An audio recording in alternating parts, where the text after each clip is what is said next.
What up, SNA Assassinators? This is Super Ninja Austin back here with another podcast video on October 11, 2024. And we're going to be talking about what exactly went down on Friday Night SmackDown. What a fantastic show they booked. A perfect way to start off on the post show after, to start off with the post show on WWE Bad Blood, where they finally acknowledging that Cody Rhodes got attacked by Kevin Owens and even turning heel. But we didn't get no explanation I'm going to put out there. That's all I'm going to say. But we also saw some teases with the women's championship picture, but with what's her name, with Morgan and Dirty Dominic and and Raquel Rodriguez making a rare appearance on SmackDown, given they're on Raw. And then also we got a very phenomenal United States Championship match on the opener, which is definitely going to be getting the Golden Trophy Award and more. And then we're going to start off with returning Jimmy Uso with Jimmy Uso saying, like, I've been waiting for 6 months to tell you guys this, and that is welcome to Friday Night SmackDown, which is the first time since April. He's been in the WWE ring, most specifically on SmackDown, and also, this is where he did welcome SmackDown into Greensville, South Carolina, if I'm not mistaken. Yeah, and this is where then he said he thought and he's like, and now I'm here. I'm gonna be talking about what I came out here to say, and that is and that person is none other than my little brother, Solo Sikoa. Let me tell you something, Big Brother Jim, or something like that. He's like, let me tell you something. Now, I've been waiting to do this to you for a very long time now, and I'm going to kick your ass. And then this is where, right after he said this, it's where Roman Reigns came out, and then this is where he cut a very intriguing promo, when it started off with him, instead of saying acknowledge me to Greensville, he said join me, which that's continuing to show the sign that he's a babyface for those skeptics out there. If they think if he's just doing a one and done deal helping Cody Rhodes out with his common enemy Solo Sikoa, but that's not the case with each other. And amazingly, the other thing that we didn't see tonight was the no appearance of the final boss. Well, maybe that was probably just a one-off return until he probably comes back in a future date, which probably could be next month in November, around Survivor Series. But we're just gonna have to tune in until we do see the WWE's final boss. But yeah, that's where then he not only said join me, but that's where he's like, join me to acknowledge the appearance of Jimmy Uso, which this was getting way too unusual. What the old Roman Reigns would have done, if it was the old tribal chief, with him only thinking about himself, you would have you would definitely, if you didn't see him as him turning babyface anytime soon, you would have never thought he would say this. But we all knew that he is getting to that point because he's still continuing his rivalry with Solo Sikoa in his version of the Bloodline. But yeah, this is where then he said, as I was saying, join me, what Roman Reigns said, join me where I can, where we can acknowledge Jimmy Uso. If fans are cheering on with him, we definitely would join. That's exactly what they did because they acknowledge him as the tribal chief and not Solo Sikoa, of course. And he don't need to pretend to be somebody that he's not. But yeah, this is where then we got. But when he pointed out, when he said, before he said acknowledge Jimmy Uso, he's like, now I want you to acknowledge somebody that I know. And this is where then when he pointed, and he was looking at Jimmy Uso, this is where he started like, are you talking to me? And he's like, oh, really? And this is where he's like, I want the microphone. If that's the case, if you want them to acknowledge me, this is where then Jimmy Uso is like, I just kidding. This is where Roman Reigns I knew you were just messing with me the whole time. But moving on to that, I just want to say, the other thing I want to say, is I get it, Jimmy. I understand where you're coming from about wanting to get some revenge on your little brother. But here I'll tell you this right now, cousin Jimbo, and then this is where then he was like, okay, you have to understand one thing though, I'm not an older brother. Like, so I don't understand this type of revenge. Like, you have to understand that. Well, like I'm not a wise man either, and unfortunately, my wise man's not here tonight. Like, which y'all all heard that I've been hanging around with, and I'm not gonna deny that's true. But I don't. And he was like, and I also don't come up with no creative, manipulative plans. That's not me. Like, no, no, no. Like, don't get it twisted. Like, I am just the tribal chief and the only tribal chief, which that's what the O stands for, an OTC. And this is where then Roman Reigns said, like, and then I take back what's mine. My privileges as the tribal chief, my Ulafala, and the undisputed champion. And then 4 years running, like me, you, Jimmy, like we've been doing this for 4 years. And this is where Jimmy's like, yeah, like, well, we took with hours for the last 4 years. And then this is where the Roman Reigns continues, like I wasn't messing around. Like I called myself and I delivered. Like unlike Solo, like I had it all. Like I had the money and I got the money, the ball, and the respect. Like, or we had like him and the Usos. It's like, yeah, like we ran everything here, including in this brand of SmackDown. Like, and everybody feared us. We got a championship around our waist, respectively. Like we had it all. Like we had money coming out of our pockets and bank accounts. Like it didn't. And it was like, and you're talking about you buying a house, Jimmy, lately, like. He's like, and this is where the Roman Reigns encouraged him to buy all the houses that's in the neighborhood. Like buy them all. Like it does not matter. Like this is where Jimmy was like, yeah, that's exactly what I did pretty much. And this is where Roman Reigns then can continue on this promo. This is where he's like, but the thing is, like for now, I don't like it where we're at. I don't like this position that I'm in. Like I don't like being out of control. Like, and it's very simple. Like I told you that I'm the greatest of all time, and I meant every single bit of it. And that's where fans start cheering because they like the side of Roman because he's in the babyface side. Even though it's kind of like his old self when he was the heel, but it was more in a little bit more of a humbling way. But it's where Roman Reigns is like, no. He was like, and this was like, you think we're gonna be hiding behind the shadow? Like, no, the goats are here. Like, and we are ready to take back what's ours. Like, when we step foot in this very ring, I want you all to know, like, we'll put these ones up in the air that we are the ones. And this is where fans start cheering, like, you all definitely are, and y'all forever will be the ones. And this is where then. But this is where Jimmy Uso brought Roman Reigns back to reality, though. Like he was like, I hate to break it to you, cousin Rome. Like we're not in that. We're not the ones no more. Like we don't even have our team anymore. Like half of them went over to Raw, and that's where the fans start chanting, yes, you are the ones. Like despite there's only the two of y'all, this is where it's like, yes, you are the one. Yes, you are. Like, and that's where Jimmy Uso like, thank you, I appreciate that, but I'm.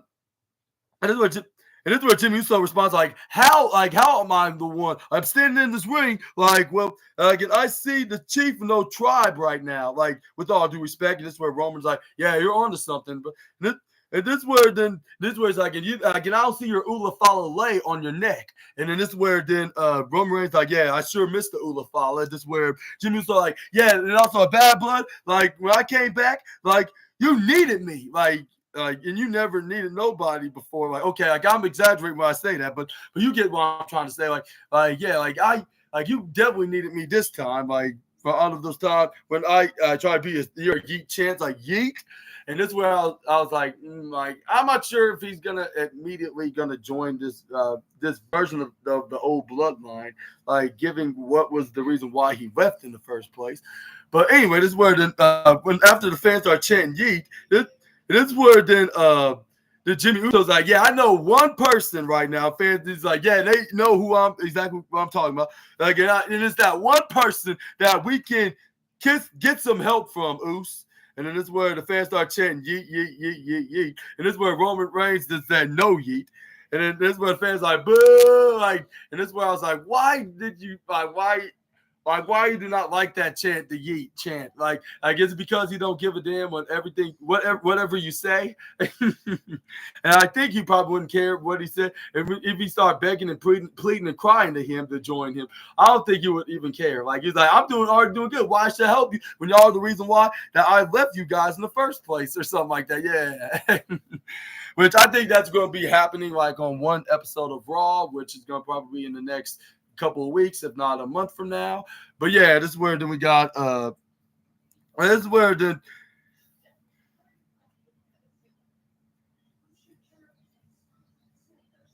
And it is where the, but yeah, this is where we also saw like but but this is where the Jimmy Uso's like, yeah, I'm the only one that still acknowledges you. And then this is where then and this is where then he walk out of there with his theme song playing. Like this is where then this is where we got LA Knight then was getting ready to get into the ring because you have Carmelo Hayes that he had to face. And then I was thinking like, what about the discussions that Nick Aldis promises Carmelo Hayes that he's going to be doing, like arranging a potential match for him against LA Knight? I guess they all agreed to have this match, like with LA Knight convincing Nick Aldis of a reason why Carmelo Hayes should, which he probably have like 1,000 of them, but we probably only heard like a quarter of a half, and this where Nicholas the Ridiculous, I should say, like what Chelsea Green loves calling him, made this official. But yeah, this match totally stole the show for sure. Like it was like if they're fighting for the WWE Championship rather than the United States Championship in my eyes. Like with them, like that could possibly happen if one of these guys do become that high level championship, but. So let me know in the comments down below what your thoughts on this tease that we could see Jey Uso could easily join, not really easily, like I should say roughly rejoin his cousin Roman Reigns and his brother Jimmy Uso, his twin brother, I should say. And do you think that's going to happen? Do you think he's going to rejoin just to help him out fight this bloodline problem? And we could possibly see a certain honorary family member, I guess you could say, if you know exactly what I'm talking about. Wink, wink, nudge, nudge. Let me know in the comments down below about this as well. But I like how they're planting those seeds. Like in the next probably like in the next month or so, like we're going to be seeing them back together. And we're going to finally see like what's that called? Like an 8-man tag tornado tag team war games match, and also we're gonna we're gonna see the final boss probably gonna come out there and kind of probably screw Roman Reigns out of the match. But we're gonna talk about that later on in another day. But we're gonna talk about like with WWE's talking about who attended Bad Blood, which was Lillian Garcia, Diamond Dallas Page, of course Goldberg, and then Jacqueline, Booker T, and Arn Anderson and Tully Blanchard, which I believe those guys left the other company, like when they were in their managing role with the likes of Sean Spears, and when Arn Anderson was managing his son Brock Anderson before right after Cody Rhodes left that company and joined this company WWE. But anyways, this is where we got the match, though. However, this match totally stole the show. Like this was definitely this was a really great contest, like of the night, golden trophy for sure. But this is where Carmelo Hayes pushes him right to the right corner side. This is where then he tried. This is where the referee convinced him to let him go. This is where he did so. This is where he tried to quickly close on him out of the ring, like 2 seconds afterwards. But LA Knight smartly moved out of the way. LA Knight clothesline, what's his name? Carmelo Hayes out of the ring. This is where we got the Mega Star saying, "All right. All right, Mello, like if you're HIM, like why don't you get in this RING?" And that's where then Carmelo Hayes was not listening to him because he was arguing with the referee. I mean, not referee, the fans that were saying some very bad stuff about him because he kind of does deserve it because he is a heel, obviously. But anyway, this is where we got LA Knight then hit a baseball sliding kick right into the face. This is where LA Knight's like, yeah, like, and again, this is where he started standing at Andrade because he was standing right beside the bell keeper. This is where he was like, "Oh, if you want some this heat, like you can come and get it, like, but if I was you, like if you don't want no trouble, like I would suggest you stand back." And this is where Andrade, yeah, fine with me, like I'm just here to get a closer look and attend the show, not trying to get involved. This is where LA Knight's like, "Yeah, you better be a spectator, not the other enemy. You better be a spectator, not another nemesis to have to worry about." This is where the LA Knight then slams him right into the apron, put him right on top. This is where he start handling them right into the shoulders. This is where then we got. This is where the LA Knight then brought him back down. This is where he tried to go for a hit him face first right onto the L&D announce table. But this is where we got what's his name? Carmelo Hayes elbows him, hits him instead. But this is where he tried to go over again, but he elbow strikes him right into the midsection. LA Knight started keep repeatedly slamming his face right into it. And this is where then we got LA Knight eventually got him right back in. This is where Carmelo Hayes I got back in control. When they got back in the ring, he started stomping on him in the bottom left side. I go for a headlock. But it's where then we got LA Knight counters. It's a back suplex onto the former NXT champion. This is where LA Knight's like up. That's where he starts like, yeah, say it louder to the fans that are chanting his name. That's where he started hitting some bionic punches, like if he was a modern Dusty Rhodes. This is where fans start saying, yeah. But him trying to go for a right hand, but Carmelo Hayes nearly nearly kicked him in the gut. But LA Knight called him like, haha, like you think I was gonna fall for that old trick? Nah. And this way he spin him around. He hits him with this.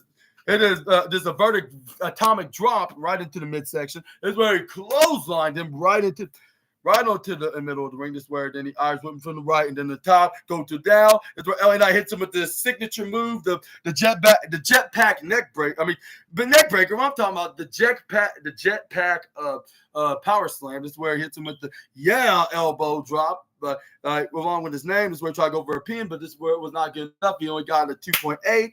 This is where LA Knight's like, damn it, like that didn't work. This is where he's like, I know what move will work. This is where he starts stomping him up. Boom, boom, boom, boom, boom. Starts stomping him right to the bottom right corner. But the fans start chanting until Carmelo Hayes got back up and dodging the last kick. Hits him with this very devastating pump boot right into the face. This is where Carmelo Hayes then, I believe, hits the scissors kick. Like, when they say, like, yeah, INHI him. Well, no, it was trying to go for a powerbomb actually. But LA Knight hit him with a body drop like reversal. But Carmelo Hayes hanging on. He tried to go for a sunset flip, but LA Knight outsmart him inside the right side of arms right into the pin. This is where we got LA Knight then going for a pin. This is where he kicked out. You counted into a sunset flip finally, but with him already down to the ground. But this is where he tried to close on him right to the corner, but LA Knight moved out of the way. He hits a swinging neck breaker onto the former NXT champion. This is where the current United States champion then went up right up on the middle ropes. This is where LA Knight then is like, whose game is this, everybody? This is where fans that say his name with them cheering all along. This is where they're like, let me what's that called? Conduct you, and this let me instruct you how to say it. And this is where he started pointing the fan, like if he was like a conductor of a symphony, he's like L-A, not yeah, like that's more like music to my ears. This is where he hits the mid-row big elbow right onto the Carmelo Hayes. This is where he tried to go for a pin, but he almost had it at a near fall second of 2.999999999 double triple nine minus 0.1 away from being 3. This is where we got what's his name looking pressed. What's his name? Andrade, despite both of these guys are being his mid-card nemesis on SmackDown. But this is where we got LA Knight was getting ready to hit his finisher, which is Blunt Force Trauma. This is where the blunt force trauma. This is where he tried to turn him around, kick him in the gut. But you know the rules in professional wrestling. This is where you saw Carmelo Hayes counter, did a handstand flip. He was like, no, you don't. This is where he hits him with the scissors kick on this time, like boom, like if he's Booker T and his former best friend Trick Williams. This is where we got Carmelo Hayes try to go for the suplex cutter, which is the second finisher, like next to nothing but net leg drop. That's where he nearly won with this maneuver after countering it. And you know the rules in professional wrestling. If it doesn't work the first attempt, it's going to be guaranteed the second attempt. But it's where Carmelo Hayes knew that, like when he kicked out of this, when LA Knight kicked out the last second of 2.999999999 double triple nine minus 0 point away from being 3. And this is where then we got Carmelo Hayes to try to go for nothing but net. Not really lucky for LA Knight. Not that lucky for Carmelo Hayes. What I'm talking about. Not lucky for Carmelo. This is where LA moved out of the way. This is where Los Angeles Knight was ready for him to try to go for a super kick. He ain't going to spin him around. Got him in his head. Finally got the guaranteed BFT. Got the 1, 2, 3, and still the United States champion LA Knight. And that's where he started doing this pose like this with the United States Championship in his hand. Well, actually like this, like because he had the one hand, had the championship belt. But this is where Carmelo Hayes like, I can't believe I just lost my first title match on the main roster. And this is where Andrade was like, you tried, but you let everybody down. Yeah, you tried your best, but you let everybody down. That's what he said. Like, he's like, amigo, and this is where Pat said amigo, and this is where then he walk out of there. That's how I started dying with laughter. Goofy wrestling of the night. Yeah, for sure. Yeah, I'm giving the Golden Trophy Award. Here you go, Andrade. Like, yeah, even though I rarely give it to the guys that are not real, have not really won the trophy or even got into the candidate of Goofy Wrestling before. But I'm giving them the golden trophy because it's the only thing I saw that was the goofiest of the night. But this is where we got Jimmy Uso running into Cody Rhodes next. This is where he was like, well, like, we see each other again. This is where Cody Rhodes like, oh, hey, Jim, like, how you been? Like, this is where he's like, and thank you. I want to thank you that this past hour. This is where Jimmy's like, yeah, like, consider it's a favor, but it's only going to be this one time. He's like, yeah, I hear you. This where then Jimmy Uso's like, don't expect any more, like, because like anymore because my cousin Roman's gonna be trying to go after to get his championship back. And Cody was like, he was like, but yeah, I figured. And he was like, but like I want to, like I want to ask you one thing. Like, you want to fight your little brother Solo, right? And this is where Jimmy was like, he was like, yeah, like I have to do this.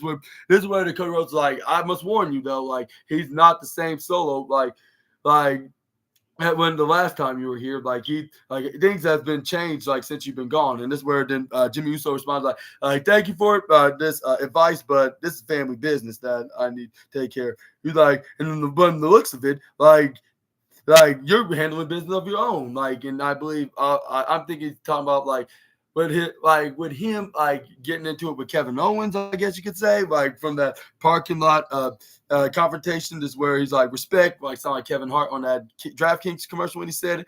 That's where we got Cody. That's where, but he also you have to fight General Gunta for the Crown Jewel Championship, which it turns out that it's going to be like only when they go to Saudi Arabia and defended it at a Crown Jewel show every November. It's going to be like an annual thing rather than being like a weekly or a monthly thing, like of defending the Crown Jewel Championship at other premium level. It had to be in this one specifically on every November. Like, I believe that to add some kind of excitement and some interest, like for when they're over in the Middle East, like which I heard it was like the what was the what's that the president of the of the sports place, like where they where WWE always have their pay-per-views take place at. Like, yeah, it was like their idea to do this kind of concept, like have a championship of their own. And it's gonna be similar to the Greatest Royal Rumble Championship, but it's gonna be around more often, but it's gonna be around every year. Like when like if it like let's say if Cody Rhodes or maybe Gunther wins, like they're gonna defend that title like until we get a new champion. But that's very interesting, but I'm going to feel bummed out that I guess that's only going to be a 1-year thing. And I agree with some of my fellow YouTubers, like one in particular said that this looked like an AEW championship, like if it was sick, which I totally agree if it turned WWE, like as well. If it turned into a WWE championship, like if catching the flu. But let me know in the comments below who's going to be the winners of both the men's and women's match and become the inaugural Crown Jewel champions. But this is where we got Jakar Jackson and Lash Legend properly introducing himself on the SmackDown roster on the promo video, like, and promising Jay Cargill and Bianca Belair they will beat them for the Real Women's Tag Team Championships. And yeah, and this is where they like, yeah, look, he's like that. And this was it was like, we're gonna get that gold around our waist. This is where Jakar Jackson, like, we're gonna be coming to SmackDown and win those one times and bring him back to NXT. And this is where Lash Legend that said that yeah, we're gonna show you what exactly like what we're made of. Like this, and this is where then Jakar Jackson's like, yeah, so Jakar Kill, and like listen closely, Storm, because we're about that action. And this is where it is like, let me properly introduce ourselves. This is where it's like, I am Jakar Jackson. Like, but everybody loves calling me Miss Jackson. I believe that's probably the Outcast that loves calling her that. But anyway, this is where Lash Legend probably introduced herself as her name as well. And this is where, before the segment begin, I want to point out that she did her scat phrase as well, like in the beginning of the promo. But it's where then we got the match was about to start, but it's where we got some interruptions from a certain particular guy that we were not sure if he's gonna be showing up or not. I'm not sure, like given the fact that he he attacked Cody Rhodes. But before I get into that, I also wanted to talk about like with Bailey volunteered to help out the food bank in Greensville, South Carolina, to like by what's that like helping package things up and and send food out to everybody that lost their homes or got destroyed, lost their homes like by the hurricane Milton, I believe, or was it Helene? Let me know in the comment section right down below. But yeah, I think it was Helene or both. I think it was both Helene and Milton. And then and then they and WWE let them know that they're partnering with Red Cross to make a difference for the city. Like, and I hope that everybody that lost their homes from this very bad weather incident, like, I hopefully they do get it fixed and get it what's it called renovated and make it more better than before. Like, I mean that in a compliment way, and also and I also want to. And then also say that, yeah, Bailey get out the food to the unfortunates. And then also, and then also took pictures to everybody that was in the room when she was at this food bank place, where they were that the Red Cross were giving food out for those that lost their house is like, from the bad weather, tropical storm. And hopefully it doesn't not come back. Hopefully it stays in the sea and the clouds, I guess you could say, where the homeless man in the hurricane is usually located at. But yeah, seriously about the part where it stays away. But before, but anyways, let's move on. Here's where we got Kevin Owens came in. This is where he told the Meta girls, like, saying, like, I'm sorry, like, I'm interrupting y'all's match, but I have something to say. I'm telling you what's the reason why I attacked Cody Rhodes like this past Saturday at Bad Blood, which, for those that are unaware, let's just say Kevin Owens, I guess you could say not quietly because it's all over the internet. Like, in case if y'all have a social media, like, I'm going to tell you why Kevin Owens saying all this stuff, because he recently turned heel because he did not like how Cody Rhodes teamed with Roman Reigns. He got into a big argument back right into the parking lot, right in front of Cody's tour bus. This is where, like, once Cody Rhodes was like about to leave when he picked up his championship, Kevin Owens hit a right hand, started stomping on him, and started beating him up, and turned heel onto Cody Rhodes in the process. But this is where then Kevin Owens was trying to play like the victim. This is where then he put the headset on, of course. This is where then Kevin Owens was like, this is unbelievable. Like, I'm being seen as the bad guy. Cody Rhodes is the one that turned on me. Teaming with my arch nemesis Roman Reigns. He was like, are you freaking kidding me? Like, and then everybody thinks that I'm in the wrong after all this. He's like, no, like Cody's on the wrong. And this is where Cody Rhodes had enough of him talking. This is where Kevin was like, oh yeah, like now now we're talking. Like, how about you get in the ring, Cody? This is where Cody's like, you're gonna pay for attacking me. This is where luckily we got the producers who are coming in to try to break things up. Like, no, not now, not here. Like, if y'all on the match, like, ask Nick Aldis like onto that matter. This is where luckily the security guards were there too, but that wasn't enough. So luckily, we have Randy Orton to try to play the referee here. And this is where Cody Rhodes like, hey, calm down, Cody. Like, calm down, Cody. Like, I got Kevin. Like, I'm getting in the ring to talk some sense into him and ask him why. And this is where Nick Aldis came out there. This is where Nick Aldis was trying to do the same with Randy. This is where he was like, just stay here. This is where Randy Orton just pushes Kevin. I was like, yo, chill the heck down. Like, what's your problem, bro? And this is where he's like, calm down. Like, give us the explanation. Like, why did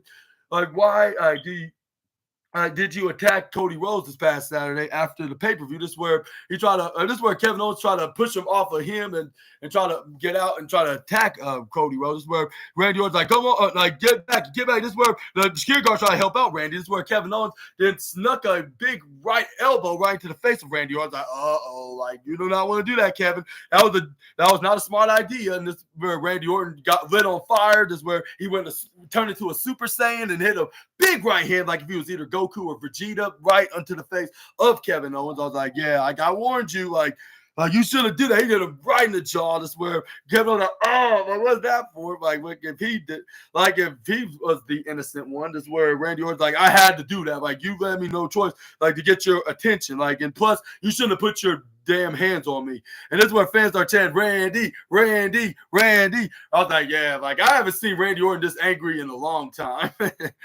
But yeah, this is where we got Kevin Owens ran out of the ring. Like, it's where Randy Orton's like, yeah, like, it had to be done. Like, yeah, it was the only way to get his attention, which I believe Kevin Owens did not forgot about this punch from the Viper. And then let's just say we're going to be talking more about what happened afterwards.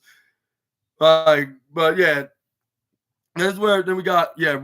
But let's just say we got Randy Orton and Nick Aldis like trying to talk to Cody Rhodes, saying like, yeah, it's best for you to leave. That's where Randy Orton's like, I've been in this path before. Like, yeah, I know you're angry. Like, you want to kill the prize fighter. Like, but you have to worry about your match against Gunther at Crown Jewel and try to become the new champion, like in Saudi Arabia. Like, and the first thing to start off with, like, is to leave right now. Like, it'll be best. I got Kevin. Like, I'm gonna talk to him, and let's say that didn't went pretty well, which I'm gonna talk about in just a moment. But this is where Cody Rhodes is like, okay, like, I'm gonna go. This is where they went their separate ways. This is where then we got what did they call Randy Orton, the voice of the?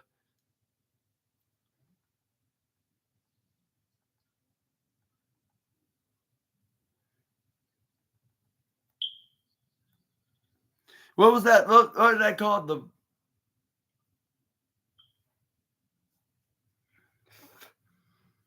What's that? I forget. That's a true.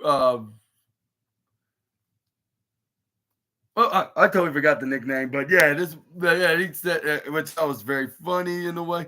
But yeah, it's only gonna get the second place spot. But this is where we got, yeah, Chelsea Green and Piper Niven was out there because backstage, this is where they got a backstage confrontation with Chelsea Green and Piper Niven, confronted Jay Cargill and Bianca Belair, saying, with what's her name, Chelsea Green, saying, how come you didn't let me let me into the I'll say the after party, I guess, of Bad Blood, like, and then yeah, like, and she even called them bullies, and then it's where then Bianca Belair's like, all right, first of all, like, you were stinking up the whole room, like, in the party, like, I would have invited you, even though I don't like you, like, but yeah, you just gotta go because you were definitely smelling very bad. You were smelling worse than the skunk, like, and this is where then she was like, and secondly, this is the only if you want to shot these women's tag team titles, like, this is the only that's the only time you're gonna get closer look at these belts. Like, it's gonna be around our arms or waist. Like, and if you want to shot, like, you need to get back in the line. But unless you want to get back in the line, but if you want to get a closer look at one of our matches, which is one of us gonna be tonight, if y'all want, like, y'all can sit down in the front row and watch us see what we planned on doing on tonight's show. This is where they did exactly that. This is where they did their best performance yet, like, which was against the metaphor. Like, and even though it was kind of predictable, yeah, Lash Legend and Jakar Jackson did not win the Women's Tag Team Championship, which y'all probably would expect, but they did put on a very good impression, like to the point that they could be caught up to the main roster very soon, like, if not in the next few months. I'll say give it about half a year, like, on the WWE draft, and then we could see some new additions to the SmackDown brand. But this is where we got.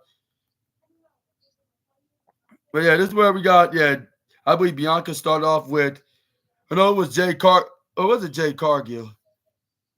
No, it was Bianca and Jakar Jackson until Bianca got the offense. Is where she tags in Jay Cargill to do a double team with her. But before she did this particular double team maneuver, this is where then Jay Cargill hit a pump boot right into the face of Lash Legend. This is where then we got.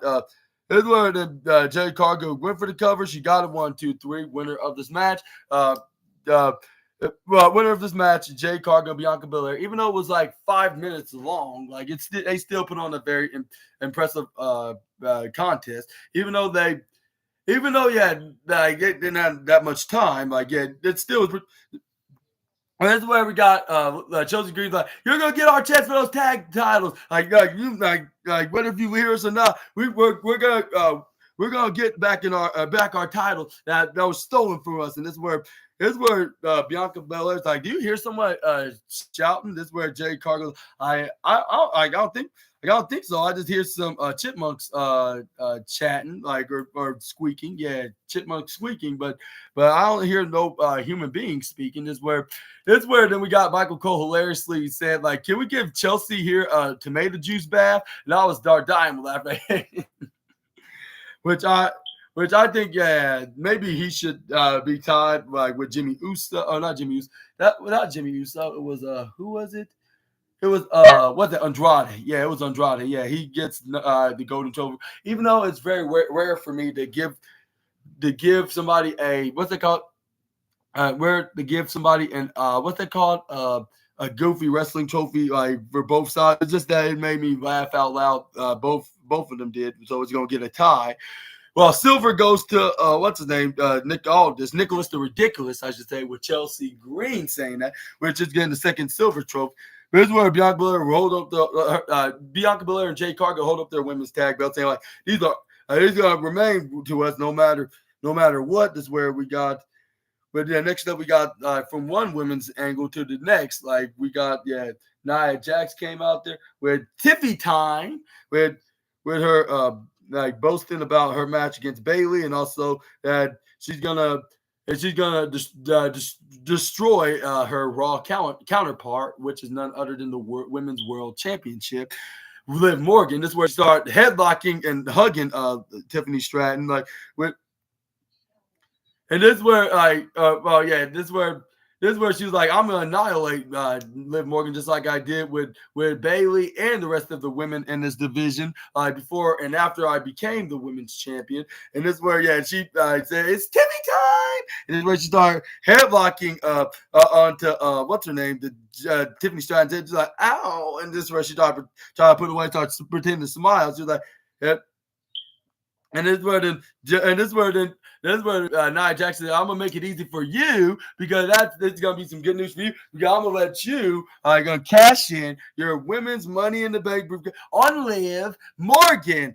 You got me. And this is where then Tiffany Stratton's like, okay, I think I got you. And this is where before they can even continue, this is where we got Naomi coming out. This is where she started spinning around. She was very much happy than usual. I was like, I wonder what's making her extra happy. Like maybe it's because somebody has made their return that we saw at the beginning of the show. But yeah, she had a big grin on her face before she got into serious mode. This is where she was like Nia, like you and I both know, like the reason why you're holding that championship sitting on your shoulder is because of that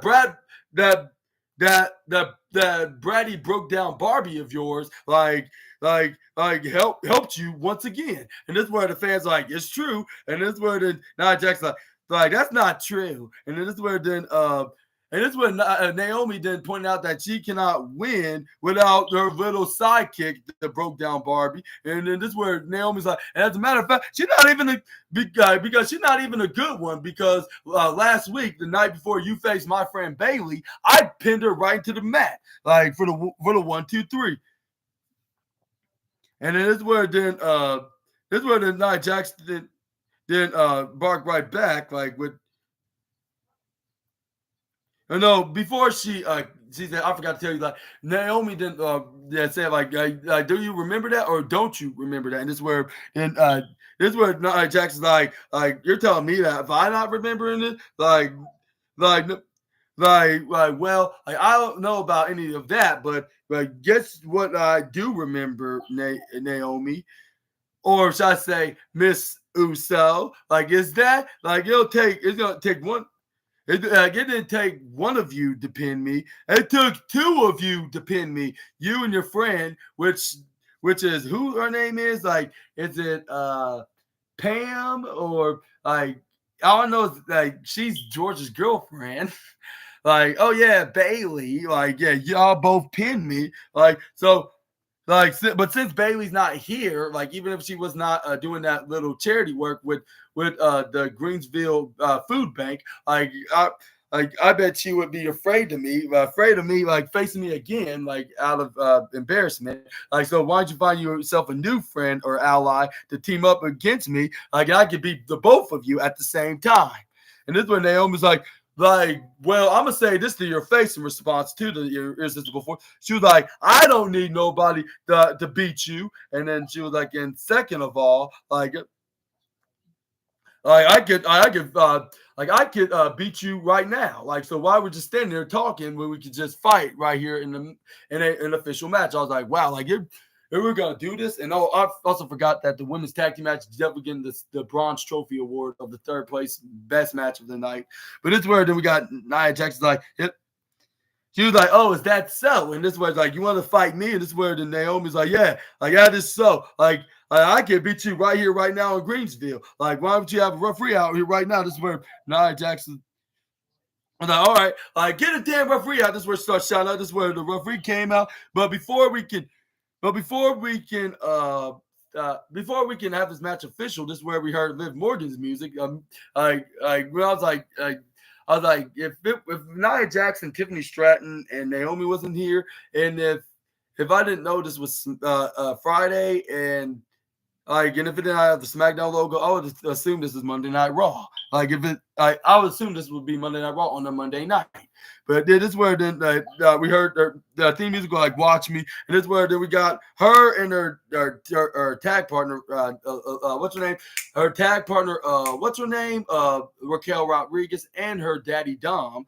Came out. This is where Liv more like, "Aw, like I'm actually a little bit upset right now." Like we came all the way over here just to make an example out of you, Nia. And then this is where I was like, it's like, what is up with her having a bodyguard? Just like, no, I can't say right now. Like what is up with Liv Morgan? Trying to take some pages out of other female wrestlers' playbooks. So I'm not gonna get into that right now. That's a different conversation for a different day. But it's where that's the only thing I couldn't help but notice.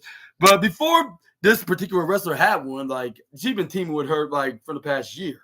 Which, yeah, that makes sense that she's not entirely copying, but the way she's doing it kind of looks similar. But anyway, this is where we got Liv Morgan then continues like and she was like, but we're not gonna interfere right now. Like we're just gonna spare you guys. We're gonna let you two girls kill each other while we just gonna enjoy watching it from afar. Like body copy, like.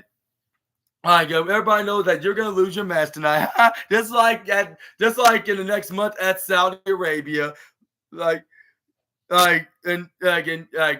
guess who you're gonna lose to at Crown Jewel? Yep, you guessed it. It is me. And this is where she started cracking up. And this is where she just can't stop talking. This is where she took her frustration down and Naomi shoving her. And this is where the referee's like, I didn't ring the bell yet. And this is where Nia Jax like, well, what are you waiting for? Hurry the hell up. And then this is where he did so. This is where we got the match starting. This is where she got the offense onto the glowing wrestler. This is where she hit a Samoan drop onto the wife of her cousin, Mr. Main Event Jimbo, which hopefully that's not too much to refer her as like in a resume. But this is where then we got. This is where we got a. This is where then she This is where she put Naomi's head right into the bottom left corner side. What's that called? Ring post. This is where she hits a running hip attack, just crashing right into it. This is where then we got. Let's see.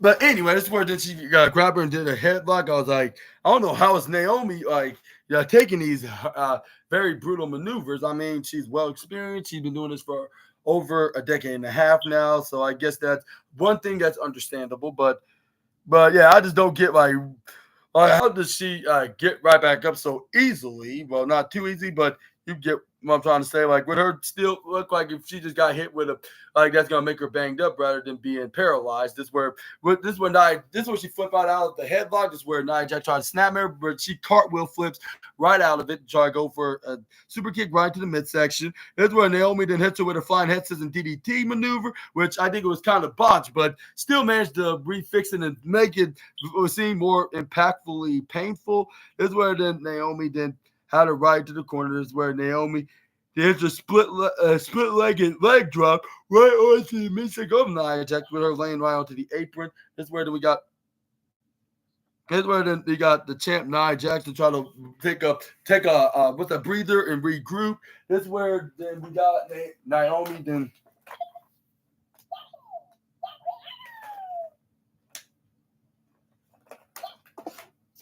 This is where we got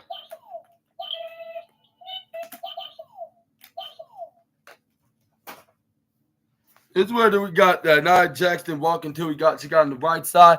This is where Naomi hit the slide-legged drop kick. This is where the Naomi then going up right up on top. This is where Naomi then hits up, try to go for what they call a running bulldog right into the, like, with her head hitting the barricade, but this is where, like, with her crossing right into the, what's that called, the timekeepers area, but this is where we got Nia Jax get hit swift kick right into the head. This is where then she gets knocked the hell out right into the corner. This is where we got Naomi going up right on top onto the barricade. This is where Nia Jax hits a Samoan drop right on the floor. This is where then we got Nia Jax with face-to-face with Raquel Rodriguez. This is where this is like, I'm keeping my eye on you, Liv, and you too, Dirty Dom, if you want to get involved in Jump Froggy.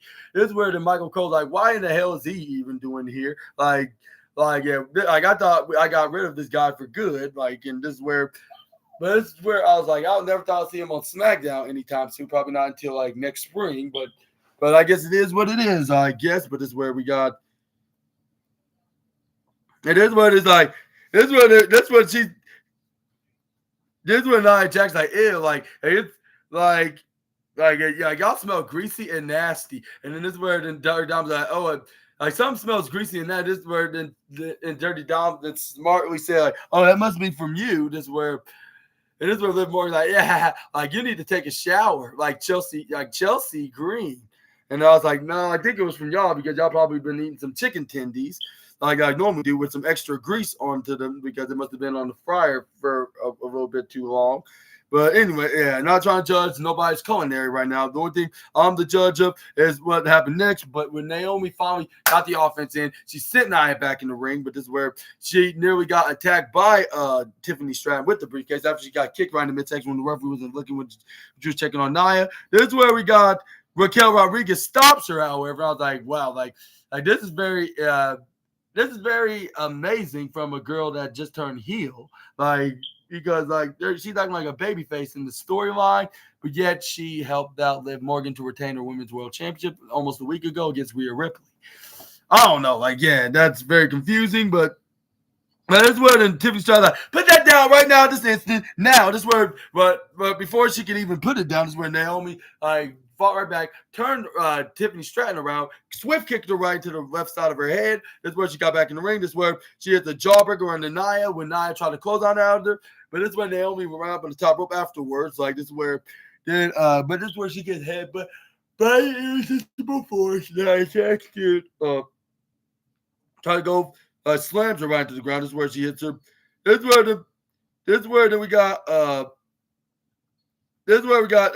Nia Jax to try to go for the Annihilator, but surprisingly, Raquel Rodriguez comes and create a diversion to the referee. This is where Nia Jax like, what the hell is going on here? Like, why is Raquel taking a page out of my playbook as a playbook of winning matches? And this is where like with the why is she even distracting in the first place? Like she didn't have nothing to do with this match, but this is where Liv Morgan came in and weasel her way right up in the Nia, hits her in the midsection with the briefcase, along with hitting her in the head when she bent right over. Is when Naomi hits the sunset flip power bomb right onto the irresistible force, and then it's where. And that's where she gets the 1, 2, 3, and she gets 1, 2, 3, and the winner of this match, Naomi. Big congratulations to the glowing wrestler and former women's champion.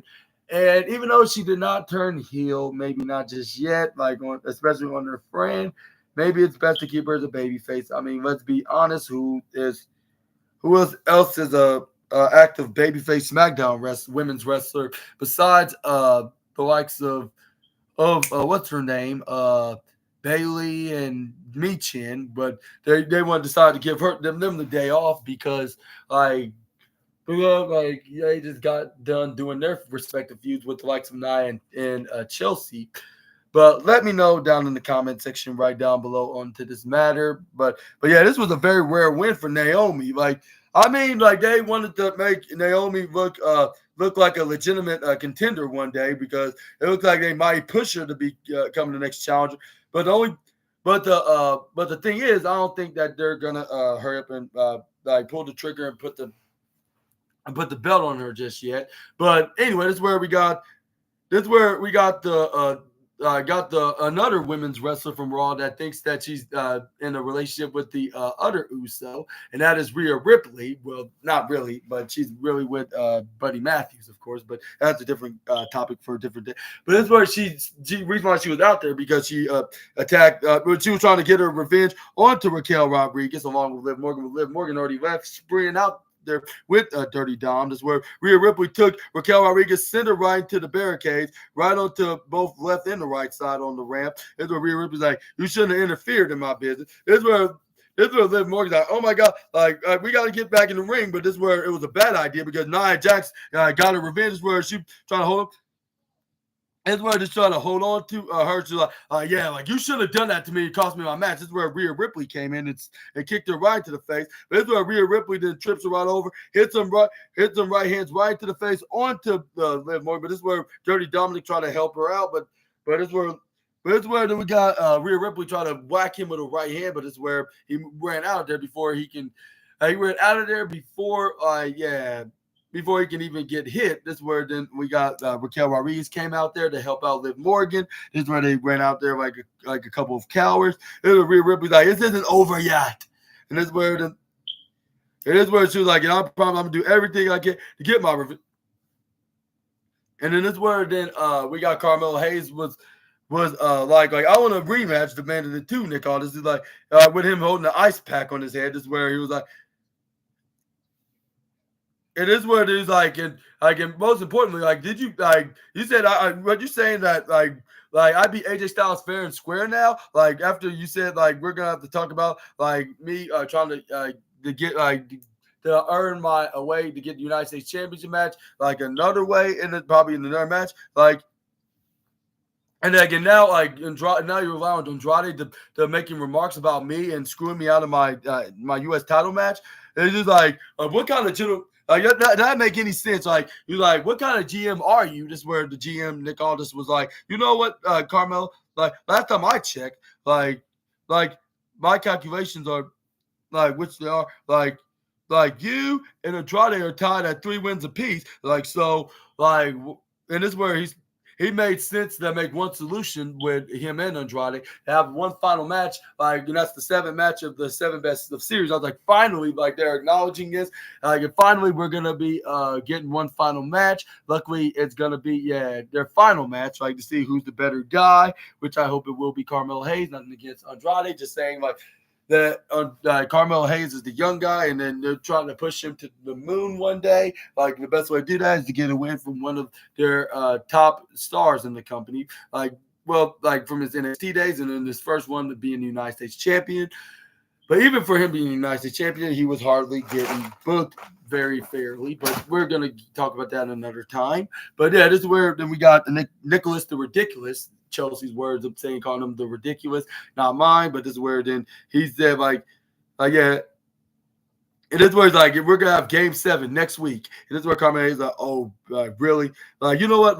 I gotta accept because we are tied to piece, no denying that. But this is where Nick Aldis this is where Nick Aldis was and whoever wins that match will definitely guaranteed get a shot at LA Knight's US title.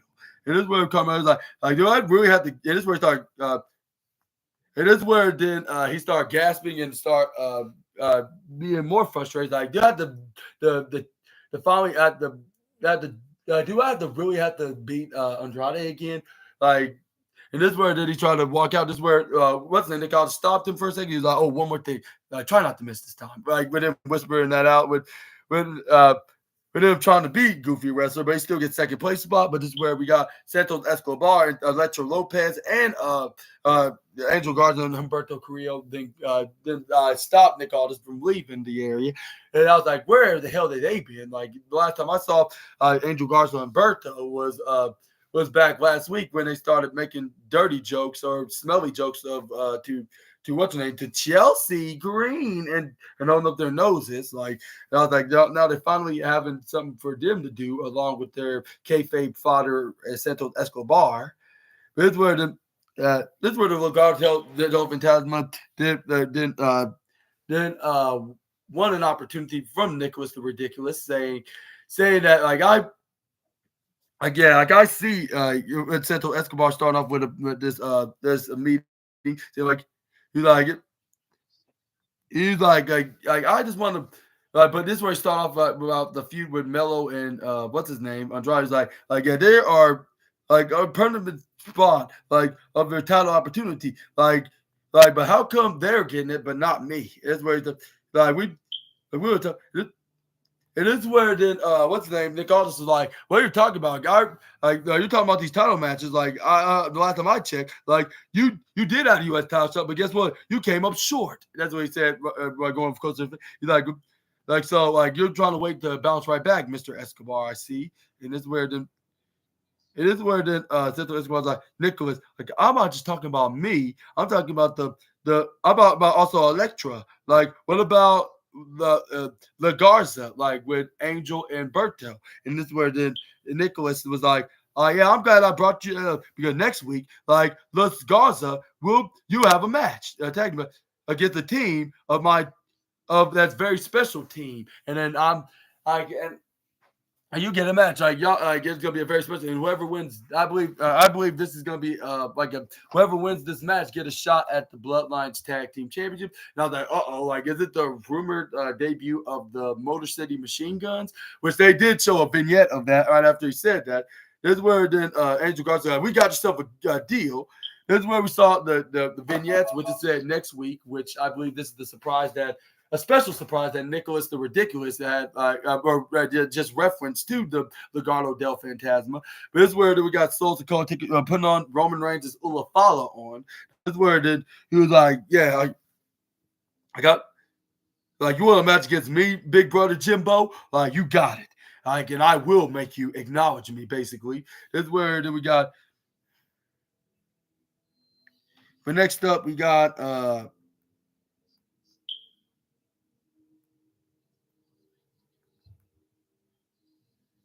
this is where we got, they showed a replay of the tag team main event match between the Bloodlines, Tongans, Tama Tonga and Tonga Loa, taking on DIY, Johnny Gargano and Tommaso Ciampa, and the Street Profits, Montez Ford and Angelo Dawkins.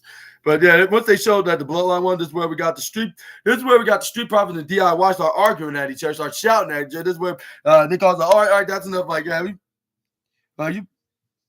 he was like, yeah, like I know this is about to be unbelievable. I'm about to say, and I hate to say this to you guys, like that was y'all shot, and that's gonna be like y'all not gonna earn yourself a tag team.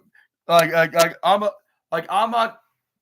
gonna give you another shot, like until you work your way back into earn yourself another number one contender spot, like because I got a new team that's going to be coming in, like that's going to be making their SmackDown debut, like against Los Garza, and then whoever wins that match is definitely going to be the number one contender tag team. I was like, yeah, this is definitely a clarified.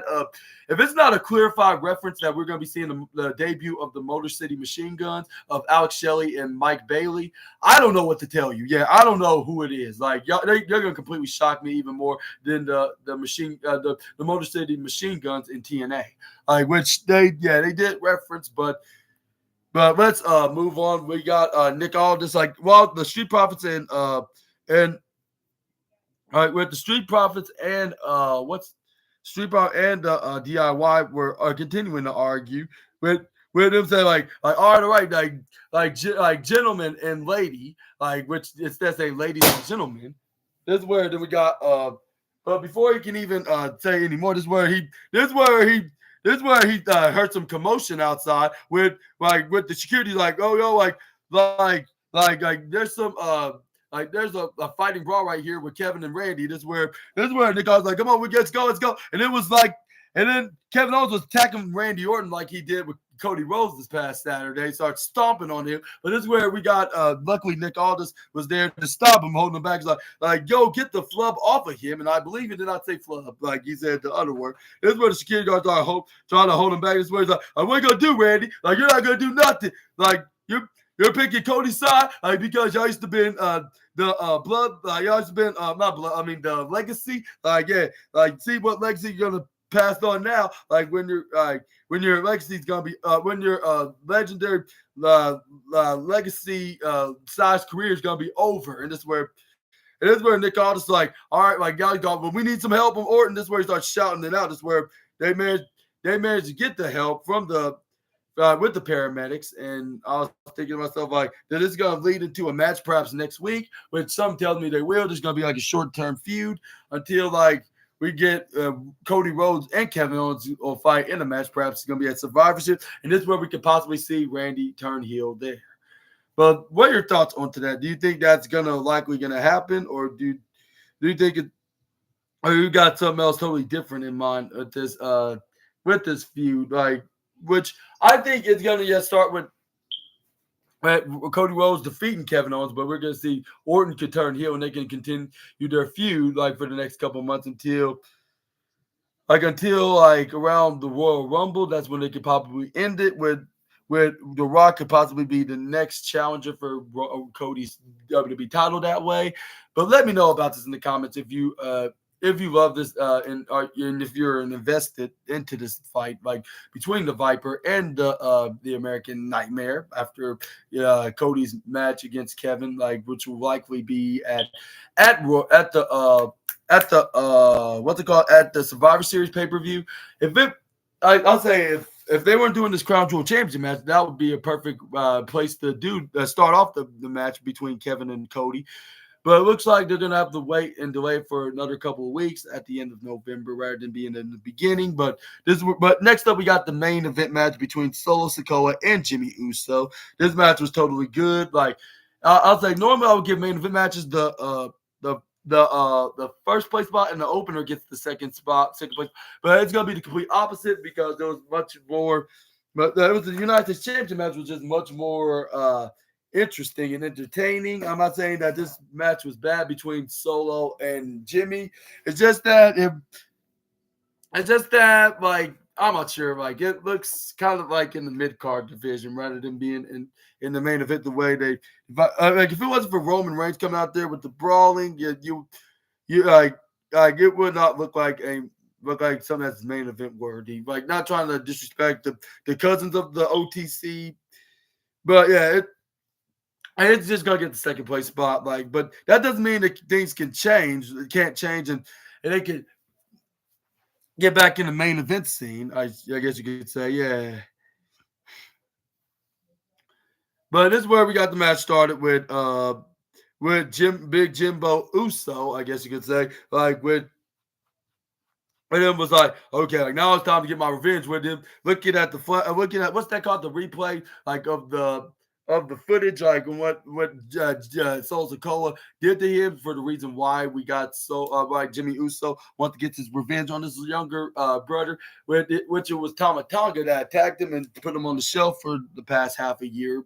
And this is where we got Jimmy Uso like, okay, I'm gonna get you on I'm gonna beat you for every single minute of that. And this is where we got.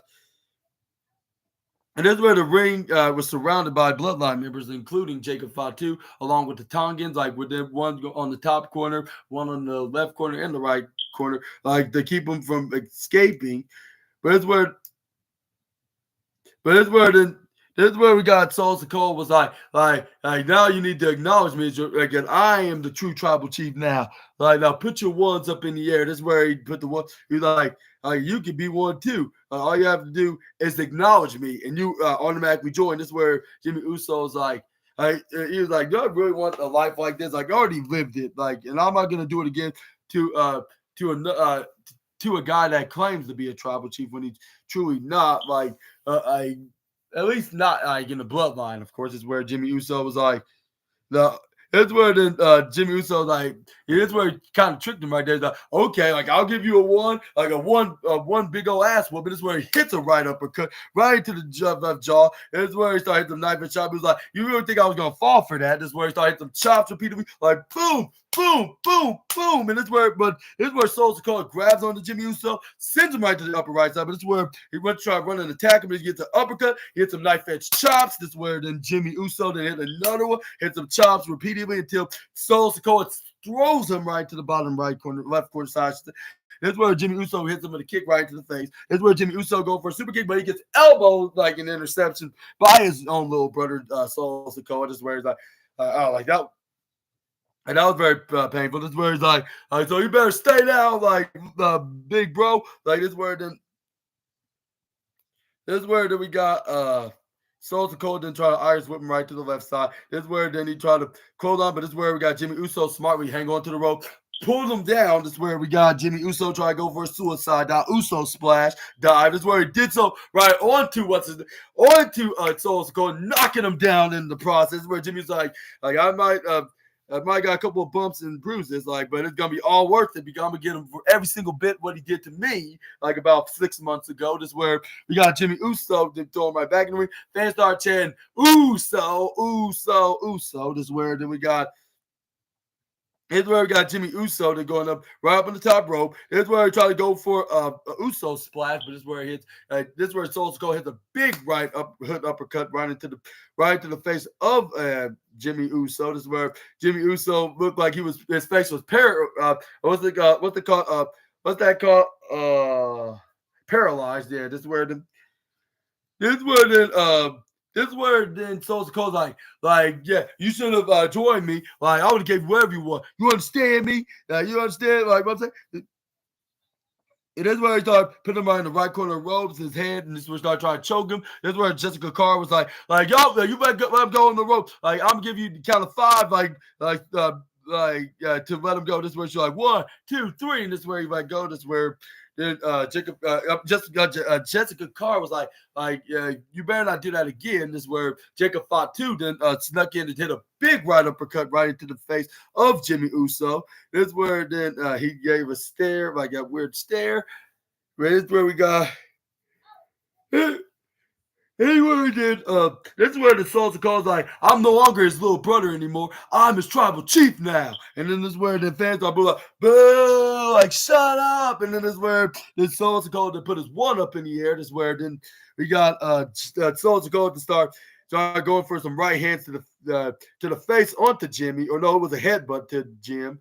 This is where he's like, you did this to yourself. And this is where I was like, I'm not sure if that's entirely the case, but it's where then we got Soul Sikoa to try to drive Jimmy Uso's face right into Rita the ring post, but it's where we got Jimmy then countered. Is where we got that's where we got Jimmy Uso hits him face first right into the turnbuckle. This is where he did it again to him. This is where we got Jimmy Uso then try to go for a suplex. This is where then once he got him right up, this is where then we got Soul Sikoa was hanging on to the bottom corner ropes. This is where we got Solo, good. Start hitting some right underhooks right into the midsection of Jimmy Uso. This is where he hits a flying clothesline onto his big brother. This is where then we got Soul Sikoa's like It is where like this is where the.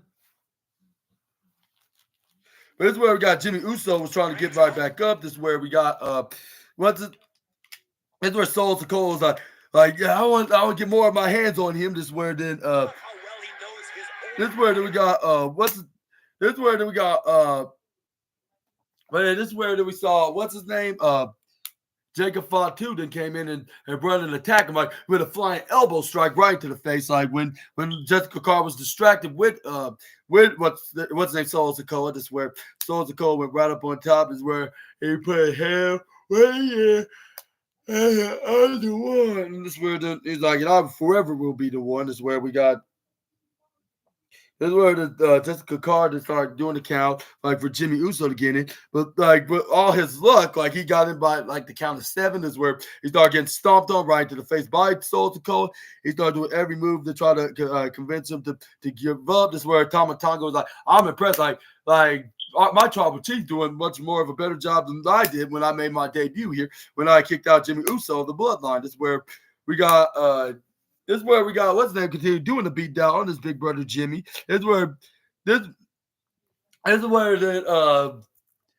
this is where we got Jacob Fatu start shouting, saying like Solo, finish him. And this is where he's like, my tribal chief, and he start doing his hand like if he's about to pray. This is where Jessica Carter turned her back and try to tell Solo to not keep hitting him like for a long distance. Is where like right on the ropes is where Jimmy Uso is right in that corner. Is where we got Jacob Fatu hit another uppercut right onto the jaw onto Jimmy Uso. This is where then Solo Sikoa say like, all right, big brother Jimbo, like now time to say your prayers. Like my just like my bloodline family members are doing right here in the arena. He's like, you understand me, Jimmy? Like, and they're like you understand? This is where the Jimmy Uso's like, oh, he was like, I don't understand you. This is where Soul calls like, get your ass up, and this is where they start headbutting him repeatedly. And he's like, it's not funny now. He's like, come on, Jimmy. It's where he started pushing him. Like, come on, Jimmy. Like, what are you gonna do about it? And this is where he's like, get your sorry ass up. And this is where then that's where he managed to get him back up, which I don't think he should have been underestimating him. This is where he's like, that's all. And this is where he started shouting, "That's all you got." To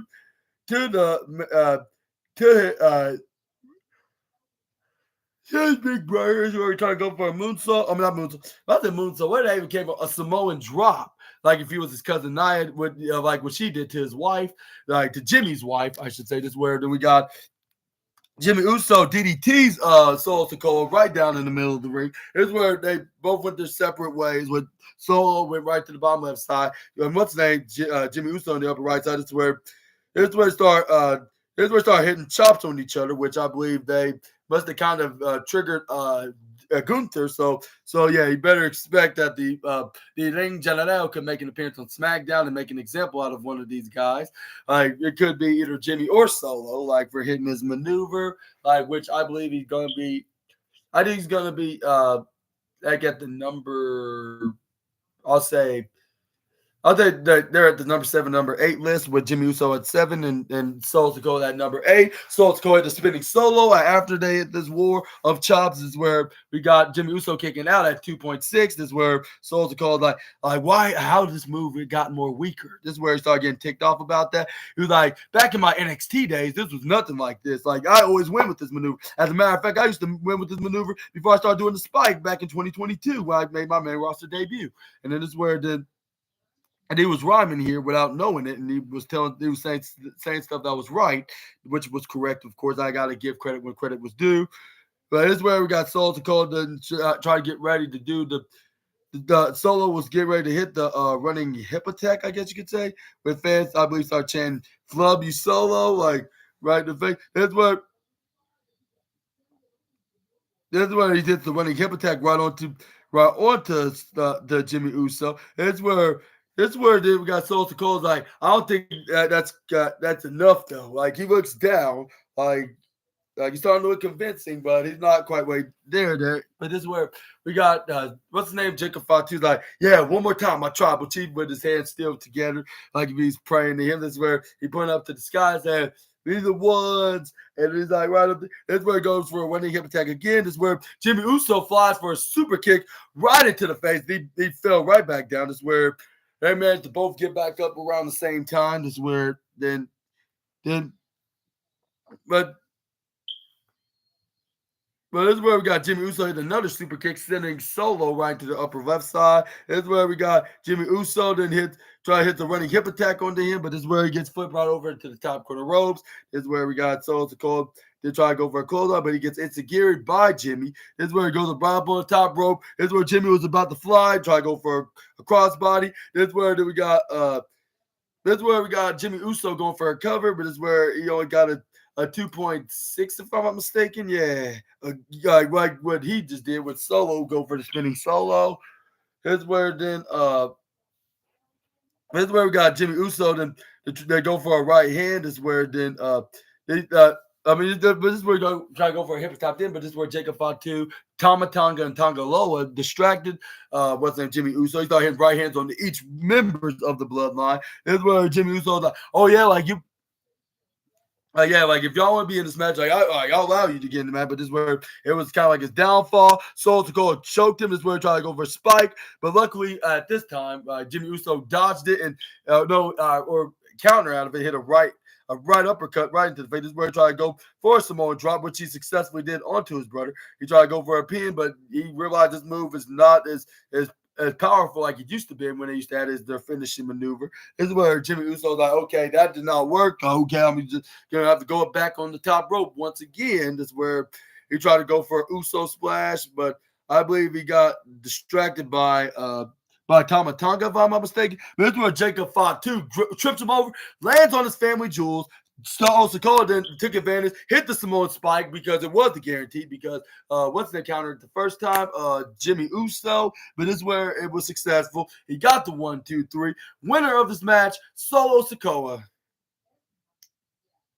But yeah, this is where we also saw Solo got his hand raised. Fans started booing, and yeah, he's doing a very good job. Like if the fans hate him this much, like to the point they want Roman Reigns to beat him up, like it must means it's working. And I'm gonna try to sound like Patrick Star when he made that invention on that episode Chimps Ahoy of SpongeBob SquarePants, which it's kind of random for me to make a comparison like that, but y'all understand what I meant by saying. But Patrick said, like, with the horrible screams, it must be working.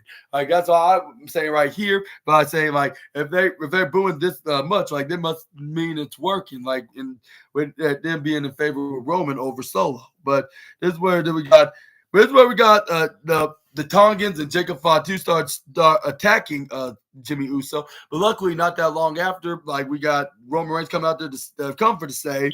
Roman Reigns hit a Superman punch on the Jacob Fatu, knocking him right to the right side barricade. This is where then he hot shot Tonga Loa. This is where then he hot shotted Tama Tonga.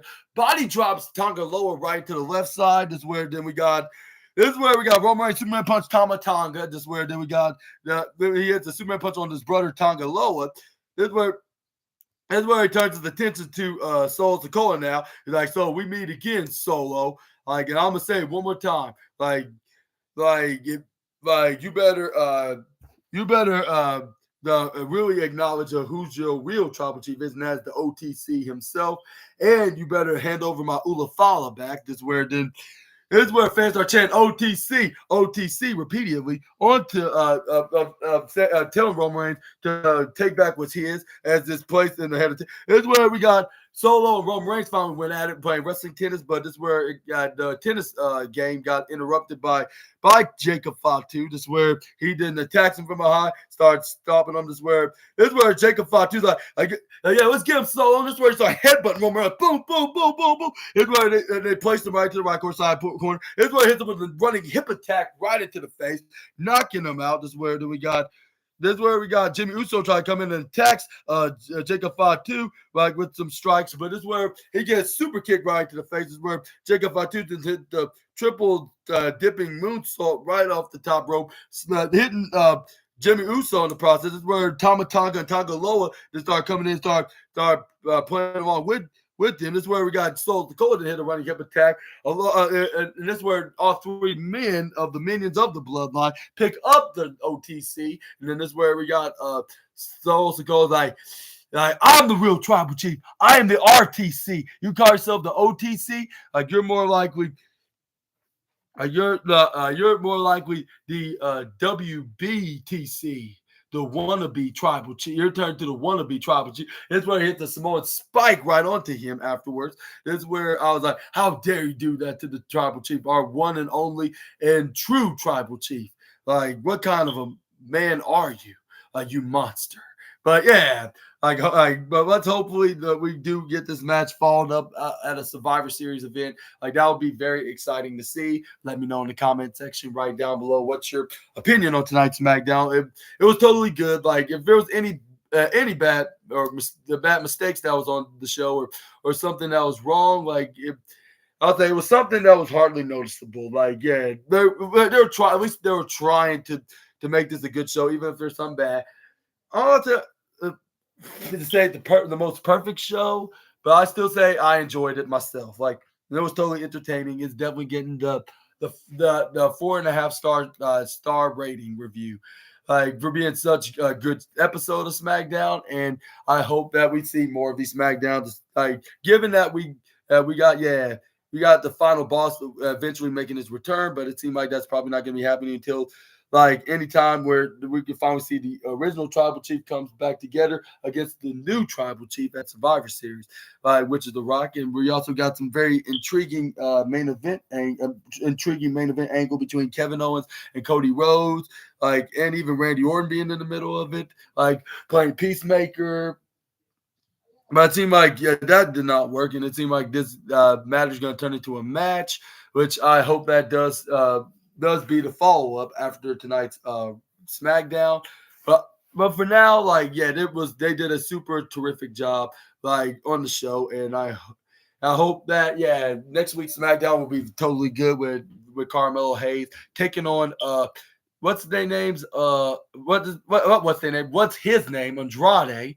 And like, winner of the 7 match series, like, whoever gets the final seventh match win, like, and get the lead, will also get the lead. I mean, whoever wins the match will get the lead of 4 points, 4 points out of the 3.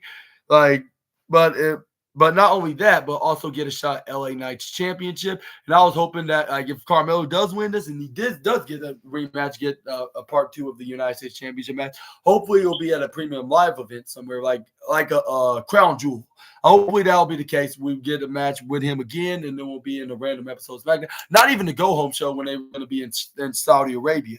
I think they should like do it exactly at the Crown Jewel pay-per-view premium live event on November 2nd. Yeah, because that's gonna be on October. Yeah, because Halloween's like on the Thursday, and 2 days later, November 2nd is gonna be. But yeah, I will indeed make a review on that show as well. So just to let you assassinators know, by the way. But for now, this was a really great show, like, and I hope that match goes very well, along with the tag team match with Legado del Fantasma, having a match, or El Lagarza with Angel and Berto get a shot at the number 1 contenders match for the WWE Tag Team with a mystery partner. I mean, with a mystery opponent, like, of Nick Aldis choosing, like, which is going to be a special surprise debut of them, which I assume is going to be none other than the Motor City Machine Guns. Like it has to be, or else, like, this is going to be some kind of an even more bigger surprise, maybe even the Hardy Boys. But I don't think that they're going to be making their WWE returns anytime soon. Probably they're going to save that return until 2025. But for now, I think it's definitely gonna be the Motor City Machine Guns from TNA, because they just left, and some say that they're WWE bound, and then even journalists were saying that the hype videos of this surprising tag team is none other than them. And do you think that they are they're finally are going to be WWE bound, or not? I mean, or do you think they're WWE bound and they're going to finally make their debut as soon as in the next 7 days?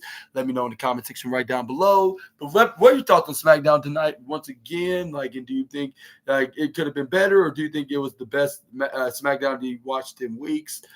Let me know down in the comments, like, about that, because normally SmackDown is usually struggling of being at its best, while Monday Night Raw is normally the one that's always on point when it comes to bringing entertainment on the table for WWE. But yeah, I hope y'all enjoyed it. That's gonna be it for WWE side of things. Like, I'm gonna be going next to AEW side, like, up next, which is gonna be in the next 30 seconds. But before I get into that video review, I want to ask you guys to hit the big thumbs up button if you enjoyed this video, and also click on the subscribe button and the post notification bell for more SNA content videos. But make sure to check out my AEW Rampage review video, which that was totally good. I'll say not like what it was last week, like when it was at its best and greatest, if not, like, but I'll say it was perhaps I'll say like if it gets the second or third place spot of overall best AEW Rampage episodes of the year. But yeah, we're going to get to that in just a moment. We got plenty of matches, like one squash, and then we got Beast Mortals taking on the Butcher, and then we got Orange Cassidy and Orange Cassidy and Kyle O'Reilly taking on the Undisputed Kingdom's Matt Taven and Mike Bennett, and the main event with Brian Keith and the Suka Rocky Romero. But we're gonna talk about that in just a matter of a few seconds. But yeah, for now, I'm gonna wish you guys the best. Like, and hopefully I'll see you guys on that video next with some more SNA content. Until we meet again, Super Ninja Austin out of here. Bye-bye, my assassinators. For now, y'all take care and have a super awesome night, and I'll see you in the next 20 seconds. Bye-bye.